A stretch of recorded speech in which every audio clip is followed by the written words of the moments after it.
তো আমাদের আগের দিনের 90 দশকের মুভিতে যে নায়িকাগুলো ছিল ওনারা একটু হেলদি ছিল, একটু স্বাস্থ্যবান, আমাদের শাওন ভাইয়ের মতো। তো আমি যদি ভিজুয়ালটা একটু দেখাই, এরকম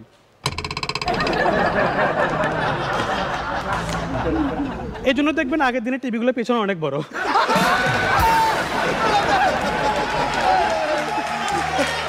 বাংলা মুভির ভিলেনগুলো দেখেন, কোনো কাজ নাই দুনিয়াতে, শুধু নায়কের পিছন পিছন ঘুরবে আর শীষ বাজাবে, আর একটু সুযোগ পেলে নায়কের দিকে জামা ছেড়ে দিবে। নায়ক আসবে, নায়ক হচ্ছে আমাদের আমিন ভাই। আমিন ভাই আসবে, এসে দেখবে, এটা দেখে বলবে, তুই আমার প্রিয়ার ইজ্জতে হাত দিয়েছিস, তোর এই হাত আমি ভেঙে দিব।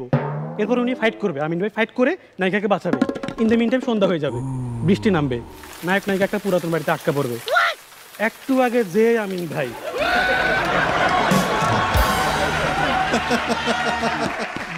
ভাই প্রিয়ার ইজ্জত রক্ষা করতেছিল, উনি এখন দুইটা সূর্যমুখীর পিছনে পা ঘষা